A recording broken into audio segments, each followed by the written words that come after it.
Здравствуйте, друзья! Здравствуйте, уважаемые подписчики, уважаемые гости! Национальная библиотека Удмуртской Республики продолжает цикл встреч с людьми, которые помогут нам больше узнать о проблеме наркомании, способах ее решения. И сегодня у нас в гостях психолог, специалист по работе с зависимостью реабилитационного центра на Зимней 2Г Ротанова Юлия Юрьевна. Здравствуйте, Юлия! Добрый день! Действительно, без помощи психологов в борьбе с наркоманией не обойтись, трудно, в принципе, ее решить. И Юлия нам сегодня тоже расскажет, как же бороться с наркоманией и каковы выходы из этой ситуации. Хотелось бы начать вот с такого вопроса, Юлия. Расскажите, пожалуйста, про психологический аспект зависимости. Стремление человека уйти от реальности порождает некое болезненное пристрастие к чему-либо. Это и есть так называемая зависимость. То есть объектами желания могут стать как психоактивные вещества, изменяющие сознание и психику, так и некие определенные действия, которые также будут эту психику видоизменять. То есть поэтому можно говорить про химическую зависимость, если мы с вами говорим про зависимость от психоактивных веществ. То есть от наркотиков, от алкоголя, от лекарственных препаратов, которые также вызывают привыкание. Либо мы говорим с вами про нехимическую зависимость, то есть это игромания, сексоголизм, ставки, интернет и так далее. То есть мы сегодня, поскольку с вами говорим про химическую зависимость, да, поэтому я сосредоточусь на психологическом аспекте химической зависимости. Он формируется по принципу замкнутого круга. То есть есть определенные психологические проблемы, сложности у человека, с которыми он не может справиться. Он употребляет психоактивные вещества, что в свою очередь приводит ему к некому временному облегчению. Но в свою очередь это разрушает естественные способности человека решать свои проблемы. То есть его естественные навыки по регуляции психики, они за время формирования зависимости утрачены. И что происходит? Да? То есть когда человек, получается, приходит в трезвость, он испытывает определенные сложные эмоции, да, появляется чувство вины, чувство стыда, неполноценности, агрессия. Самооценка низкая, да, у любого зависимого человека самооценка всегда низкая. Почему? Потому что ежедневно он делает действия, направленные на его разрушение, да, направленные на то, чтобы себя убивать. То есть это такая некая форма социального суицида. Поэтому здесь мы всегда говорим про низкую самооценку. Кроме того, он не может принимать решения, предпринимать действия, мышление, оно тоже становится затуманенным. То есть человек теряет способность анализировать свои проблемы и находить выход из этих проблем. Соответственно, когда он в трезвом состоянии в таком находится, ему в этом состоянии сложно, да, можно сказать, непереносимо.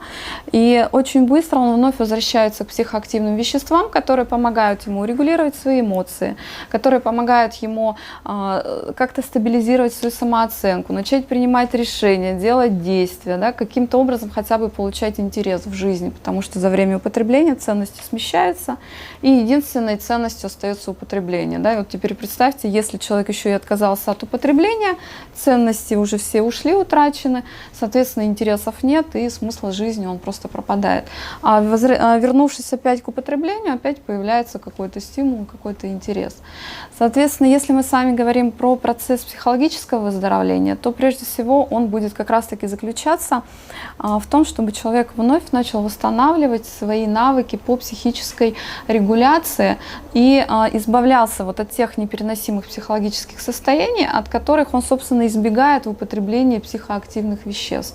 То есть это, скажем, как способ сбегания из реальности туда, где этих проблем как бы временно их нет, либо он их не так остро чувствует и ощущает. То есть вот существует прям ряд симптомов психологической зависимости. Сюда относится отрицание вообще проблемы зависимости. Да, несмотря на то, что употребление уже несет за собой ряд негативных последствий, тем не менее человек продолжает отрицать свою проблему. Сюда относят эйфорическую память и навязчивое желание об употреблении, то есть с которыми человек просто не может справиться. Кроме того, это потеря ситуационного контроля. Что это означает? Это означает, что человек вроде бы и не принимал решение об употреблении, но возникает та или иная ситуация, с которой он справиться не может, и он вновь возвращается к употреблению. Я бы еще хотела заметить, да, что психоактивные вещества, они не только не способствуют развитию личности, возникает еще процесс деградации личности, то есть как бы это обратный рост, рост назад. И, соответственно, личность человека, она становится такой некой детской, инфантильной личностью. И чтобы как-то адаптироваться во взрослом мире, человеку нужны становятся костыли. Да? Вот он на эти костыли опирается, но в свою очередь, да, вот эти вот костыли в виде психоактивных веществ, они приводят еще к большему разрушению личности. И, соответственно, происходит вот постепенная, медленная такая вот деградация человека. Да? Но если мы говорим вообще про употребление современных наркотиков синтетических, то эта деградация возникает достаточно быстро. Поэтому необходимо не только восстанавливать навыки по психологической саморегуляции психики, но и научиться решать личностные проблемы, не прибегая к употреблению психоактивных веществ. Действительно, проблема эта очень глобальная, и вот с психологической стороны в том числе. Это как же помочь эффективно зависимому в выздоровлении? Кто может принимать участие? Пожалуйста, расскажите. Здесь бы я хотела прям отметить, что зависимость – это проблема не только зависимого человека, это проблема всех тех людей, которые находятся рядом с ним. Да? То есть супруги, родители, дети, то есть все те, кто находится в радиусе там, от него, да, непосредственно живут с ним, они неизменно подвергаются тем же самым психологическим деформациям личности, которые возникают из зависимым. Потому что практически невозможно находиться рядом с зависимым и не попасть под влияние тех негативных последствий, чувств, эмоций, которые происходят с самим зависимым человеком. И поэтому чаще всего возникают проблемы и у всех, кто рядом с ним, да, то есть те же самые деформации. Поэтому уже давно признано, что зависимость является болезнью семейной, соответственно, и выздоравливать необходимо всей семье. Потому что порой сами того не зная, да, не осознавая этого, вместо того, чтобы помогать, близкие совершают действия, которые способствуют только процветанию зависимости. Поэтому во многом нужно разбираться и с ошибочными моделями вот этих вот болезненных реакций близких на зависимого человека и на то, что с ним происходит.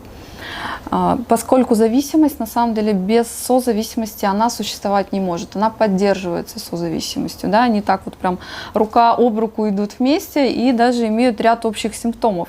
То есть к общим симптомам зависимости и созависимости относят такие симптомы, как отрицание проблемы. То есть как зависимый отрицает, что у него есть проблема с зависимостью, так и сами близкие, они долгое время не замечают этих проблем и достаточно поздно уже обращаются за помощью.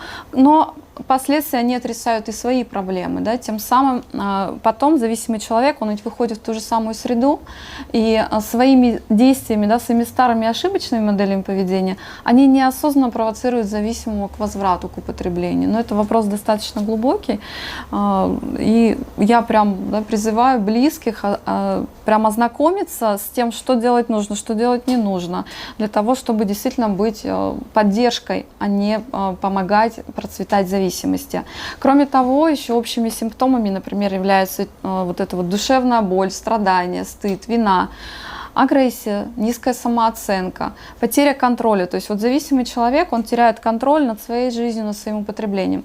Созависимый человек, он, пытаясь проконтролировать то, что ему не подвластно, тоже теряет контроль как над своими близкими, так и прежде всего над всей своей жизнью. То есть, опять-таки, пытаясь проконтролировать то, что он не может проконтролировать, он сам полностью оказывается под властью зависимости. Да? То есть вся его жизнь становится подчиненной зависимости.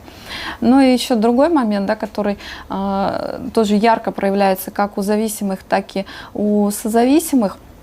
Это прежде всего рост толерантности. Да? То есть если зависимого растет привыкание к дозам употребления, то у созависимых обычно возрастает привыкание к той душевной боли, которую они проживают в результате проявления зависимости. Действительно, это выход из этой ситуации, он происходит, я уверен, не одномоментно, есть все равно какая-то определенная последовательность, определенные этапы. Так вот, хотелось бы узнать, какая же последовательность выздоровления, как она проходит у людей зависимых? Да, если разделить вообще весь процесс выздоровления, то его можно разделить на два таких вот глобальных этапа. То есть первый этап, он возникает в результате того, что человек начинает учиться справляться с теми психологическими проблемами, которые возникли впоследствии формирования его зависимости. То есть это опять-таки навыки саморегуляции психики и научиться справляться с своими психологическими проблемами, не прибегая вновь к употреблению психоактивных веществ, веществ. Если мы говорим про первый этап выздоровления созависимых, то это работать, да, со своими психологическими проблемами, не прибегая к спасению и контролю других людей. То есть каждый берет ответственность за свое выздоровление. Созависимые за свое, зависимые за свое. В этом случае очень важно бывает научиться выстраивать личностные границы. То есть это один из самых острых вопросов выздоровления. Если мы говорим с вами уже про следующий этап, то он как раз-таки заключается в решении личностных проблем, которые лежали в основе формирования зависимости. Так как сама по себе зависимость, она имеет некую психологическую предрасположенность к этому. То есть это в основном все проблемы, которые связаны с детством. Если мы говорим про второй этап выздоровления созависимости, то это точно так же научиться решать проблемы, связанные с формированием созависимости, потому что зачастую она тоже начинает формироваться еще глубоко из наших родительских семей, да, то есть если это было где-то дисфункциональное воспитание, то точно так же следует работать и с истоками формирования созависимости.